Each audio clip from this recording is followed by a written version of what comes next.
Good morning class. आज हम लोग देख रहे हैं उत्तर प्रदेश लोक सेवा आयोग से आई हुई वैकेंसी समीक्षा अधिकारी सहायक समीक्षा अधिकारी की। ठीक है, तो जो सबसे पहली बात है वो यही कि इसके आवेदन कब से प्रारंभ हो रहे हैं। तो इसके आवेदन प्रारंभ हो रहे हैं 9 अक्टूबर 2023 से, और इसकी जो अंतिम तिथि है वो आपकी है 9 नवंबर 2023। ठीक, एक बड़ा मुद्दा है ओटीआर का, तो थोड़ा सा आइए उसको हम समझ लेते हैं कि ओटीआर क्या चीज़ है। जो सबसे पहली बात है ओटीआर के लिए, वो देखिए इसमें साफ साफ लिख दिया गया है कि ऑनलाइन आवेदन करने से पूर्व अभ्यर्थियों को ओटीआर पंजीकरण कर ओटीआर नंबर प्राप्त करना अनिवार्य है। ठीक है, दूसरी बात ये कि ओटीआर नंबर के अभाव में ऑनलाइन आवेदन सबमिट नहीं किए जा सकते। मतलब ये कि अगर आपके पास ओटीआर नंबर होगा तभी आप जो है फॉर्म भर पाएंगे, और अन्यथा नहीं भर पाएंगे। तीसरी बात देखिए, साफ शब्दों में लिखा है कि ऐसे अभ्यर्थी जिन्होंने ओटीआर नंबर प्राप्त नहीं किया है वे ऑनलाइन आवेदन करके 72 घंटे पूर्व आयोग की वेबसाइट otr.pariksha.nic.in से ओटीआर नंबर प्राप्त कर लें। ठीक, और चौथी बात यह है कि ओटीआर नंबर प्राप्त करने के उपरांत ही आयोग के वेबसाइट upsc.up.nic.in पर ऑनलाइन आवेदन सबमिट किया जा सकता है। ठीक है, तो ये चार बातें जो है इसके संदर्भ में बहुत ही महत्वपूर्ण थी, और ये बातें जो है इन्होंने बहुत स्पष्ट रूप से यहाँ पे लिख दिया है। ठीक है, चलिए अब इसके बाद देखते हैं दूसरी बात जो इन्होंने थोड़ा सा और एक विशेष सूचना के तौर पे यहाँ पे लिखी हुई है, उसको भी जान लेते हैं क्या लिखा है। देखिए इसमें इन्होंने लिखा है, यहाँ पे खा खंड में लिख दिया है कि ओटीआर के साथ रजिस्टर्ड मोबाइल नंबर और ईमेल आईडी पर भविष्य में सभी सूचनाएं निर्देश एसएमएस द्वारा अथवा ईमेल द्वारा प्रेषित किए जाएंगे। तो कहने का मतलब ये है कि आप ओटीआर में वही मोबाइल नंबर और वही ईमेल आईडी दीजिएगा जो आपकी रनिंग है या जो आप हमेशा इस्तेमाल करते हैं। ठीक है, ये दो बात हो गई। आइए तीसरी बात करते हैं। तो इसके बाद देखिए यहाँ पे जो है आवेदन करने के बारे में लिखा गया है। तो पहला चरण यहाँ पे लिखा गया है ना कि किस प्रकार से आप अपना आवेदन करेंगे, दूसरा यहाँ पे है, और उसके बाद जो है यहाँ पे इस तरह से तीसरा और चौथा चरण इस प्रकार से लिखा गया है। तो एक बार आप लोग इस पूरे नोटिफिकेशन को बहुत अच्छे से पढ़ करके तभी फॉर्म भरिएगा। ठीक है, यहाँ पे हम सिर्फ इसके जो मेन पॉइंट्स है उसको हम यहाँ पे आपको बता दे रहे हैं। चलिए इसी क्रम में जो एक और पॉइंट है वो आपका है आवेदन शुल्क की, है ना। तो आइए थोड़ा सा इसके बारे में जान लेते हैं कि कितना आपका आवेदन शुल्क लगेगा। इसमें जो है इन्होंने 5 कैटेगरी बना रखी है। तो जो पहली कैटेगरी है वो है अनारक्षित, आर्थिक रूप से कमजोर और अन्य पिछड़ा वर्ग, है ना, मतलब जनरल, ईडब्ल्यूएस और ओबीसी के लिए। तो इनकी जो टोटल फीस है वो कितनी लगेगी, 125। ठीक, दूसरी आपकी अनुसूचित जाति और अनुसूचित जनजाति मतलब एससी और एसटी के लिए, इनकी जो टोटल फीस है वो कितनी लगेगी, 65 रुपये। तीसरा है दिव्यांगजन, इनकी जो टोटल फीस लगेगी वो लगेगी 25 रुपये। और चौथा है भूतपूर्व सैनिक, इनकी जो टोटल फीस लगेगी वो लगेगी 65 रुपये। और इसके बाद है स्वतंत्रता संग्राम सेनानी के आश्रित अथवा महिला अथवा कुशल खिलाड़ी, ये जो है अपनी मूल श्रेणी के अनुसार अपनी फीस जमा कर पाएंगे। ठीक है, ये तो हो गई बात इसके फॉर्म के फीस भरने की। ठीक है, अब जो सबसे इम्पोर्टेंट है वो ये कि इसमें कितनी रिक्तियाँ आई हुई हैं, है ना। तो आइए सबसे पहले उसको हम जान लेते हैं कि इसमें कितनी रिक्तियाँ आई हुई हैं, है ना। चलिए तो देखिए यहाँ पे बहुत स्पष्ट रूप से इन्होंने जो इस बार 411 पद आए हुए हैं उसको भी इन्होंने कैटेगराइज कर दिया है। जो पहला है वो है उत्तर प्रदेश सचिवालय में समीक्षा अधिकारी की, तो उसकी जो टोटल वैकेंसी है वो 322 है। दूसरा है उत्तर प्रदेश लोक सेवा आयोग, इसमें समीक्षा अधिकारी 9। तीसरा है राजस्व परिषद और उसमें समीक्षा अधिकारी के पद हैं 3। उसके बाद चौथे नंबर पर है उत्तर प्रदेश सचिवालय, इसमें सहायक समीक्षा अधिकारी के पद हैं 40। और उसके बाद है राजस्व परिषद, इसमें सहायक समीक्षा अधिकारी के पद हैं 23। और उसके बाद लोक सेवा आयोग, उसमें सहायक समीक्षा अधिकारी के पद हैं 13। और फिर जो है उत्तर प्रदेश लोक सेवा आयोग, जिसमें सहायक समीक्षा अधिकारी लेखा का 1 पद है। ठीक है, ये तो इन्होंने कैटेगराइज कर दिया है। अब इसके बाद जो है एक पॉइंट यहाँ पे लिखा है वेतनमान, जिसको आप लोग बहुत अच्छे से पढ़ लीजिएगा कि कितना वेतन मिलने वाला है। ठीक, चलिए अब उसके बाद थोड़ा सा हम लोग देख लेते हैं इसकी जो अहर्ता के बारे में, है ना। तो जो आपका समीक्षा अधिकारी है तो उसके लिए तो सिंपल आपका चाहिए ग्रेजुएशन यानी कि स्नातक, है ना। लेकिन जो सहायक समीक्षाधिकारी है उसके लिए थोड़ी सी अलग एक व्यवस्था की गई है। तो उसके लिए देखिए यहाँ पर जो है बहुत स्पष्ट रूप से लिख दिया गया है, ठीक है। तो जो लोग भी जो सहायक समीक्षाधिकारी के लिए फॉर्म भर रहे हैं वो अपना यहाँ पे देख लेंगे कि किसके लिए क्या क्या योग्यताएं मांग रहा है, ठीक है। जैसे यहाँ पे हिंदी टंकड़ है ना, और अंग्रेजी टंकड़ है, तो इन सबको आप लोग देख लीजिएगा। और इसके बाद एक जो खास बात यहाँ पे लिखी गई है उसको थोड़ा सा हम हाईलाइट कर दे रहे हैं। यहाँ पे देखिए कि अधिमानी अहर्ता के बारे में लिखा गया है ना। तो अधिमानी अहर्ता के बारे में जो बातें लिखी गई हैं उसको थोड़ा सा हम आपको जूम कर दें। अधिमानी अहर्ता में देखिए यहाँ पे लिखा गया कि अन्य बातों के समान होने पर सीधी भर्ती के मामले में ऐसे अभ्यर्थियों का अधिमान दिया जाएगा जिसने प्रादेशिक सेना में न्यूनतम 2 वर्ष की अवधि तक सेवा की हो अथवा राष्ट्रीय कैडेट कोड यानी कि एनसीसी का बी प्रमाण पत्र प्राप्त कर लिया हो, ठीक है। अगर माजिद कभी ऐसी स्थिति आती है कि एक ही नंबर 2 लोगों को मिल जाता है, मतलब एक ही स्तर पर 2 लोग आ जाते हैं, तब उसमें जो है किसको प्रेफरेंस दिया जाएगा? तो जिसके पास प्रादेशिक सेना में 2 वर्ष का अनुभव होगा अथवा उसके पास एनसीसी का बी प्रमाण पत्र होगा उसको वरीयता दे दी जाएगी, ठीक। ये बात हो गई। अब इसके बाद देख लेते हैं कि अच्छा हाँ, इसके बाद देखिए जो इम्पोर्टेंट बात है वो आपकी है आयु सीमा, है ना। तो आयु सीमा के बारे में अगर हम बात करें तो यहाँ पर देखिए लिखा हुआ है कि आयु सीमा जो है 1 जुलाई 2023 को 21 वर्ष पूरी होनी चाहिए, ठीक है। और इसकी जो मैक्सिमम एज लिमिट है वो कितनी है? 40 वर्ष, ठीक। तो कहने का मतलब ये कि 2 जुलाई 1983 से पूर्व और 1 जुलाई 2002 के बाद का नहीं होना चाहिए, ठीक है। मतलब इसके अंदर ही आपको होना चाहिए। तो ये बात हो गई। और एज लिमिट के बाद अब हम थोड़ी सी बात कर लेते हैं नेगेटिव मार्किंग की, है ना।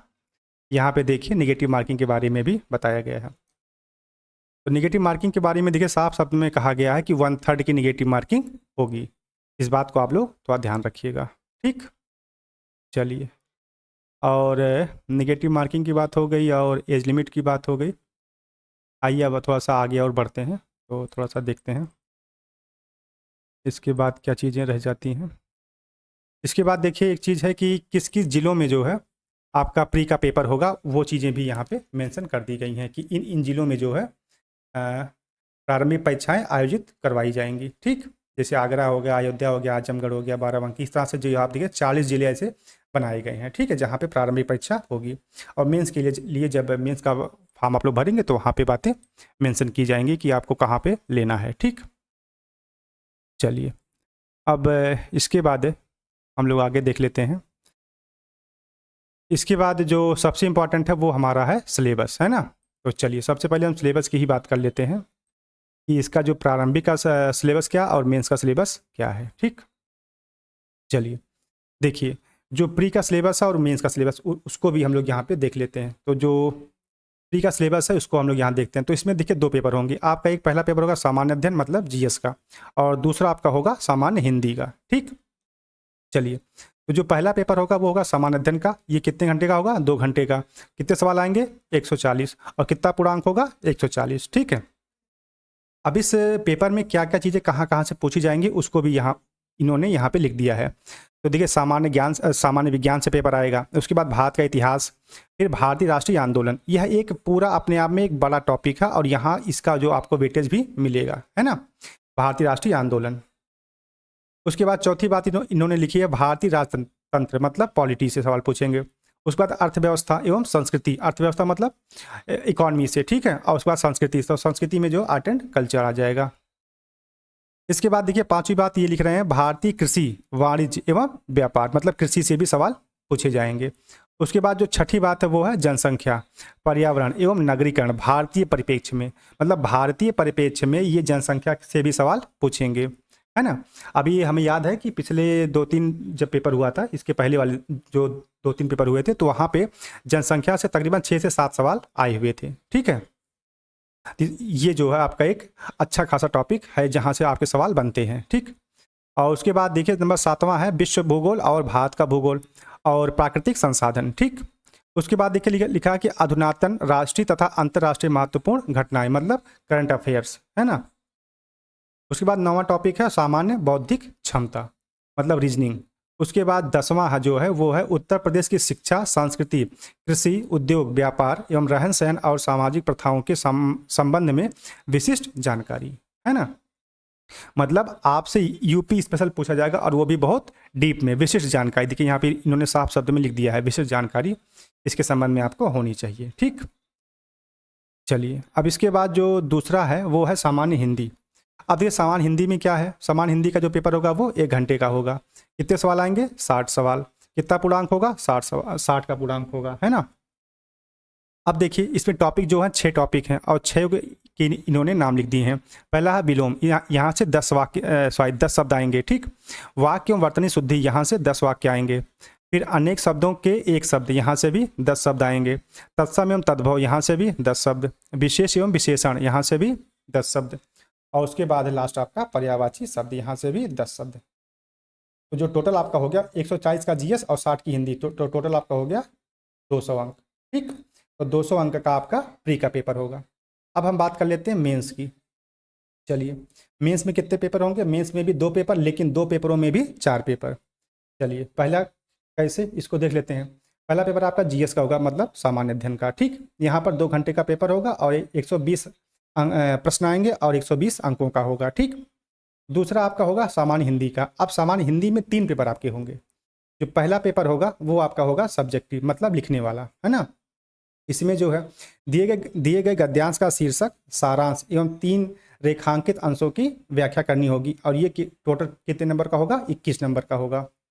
और उसके बाद जो दूसरा है वो रहेगा किसी दिए हुए सरकारी पत्र का सारणी रूप में सार लेखन, ये आपका होगा 15 अंकों का, ठीक। और उसके बाद जो तीसरा होगा पार्ट इसका, वो है पत्राचार, मतलब लेटर राइटिंग, है ना। इसमें आपको 3 टॉपिक दिए गए हैं और इन तीनों से जो आपको एक एक लेटर लिखना रहेगा। तो जो पहला है वो है शासकीय, अर्धशासकीय पत्र, चाहे इससे, ठीक है। उसके बाद दूसरा है कार्यालय आदेश, ज्ञाप और परिपत्र। और तीसरा लिखा हुआ विज्ञप्ति, टिप्पण एवं प्रतिवेदन और अनुस्मारक। तो इन सब में से, ठीक है, आपको लेटर लिखवाए जाएंगे, ठीक। और इसकी जो मार्किंग होगी वो कितने की होगी, 24 अंकों की।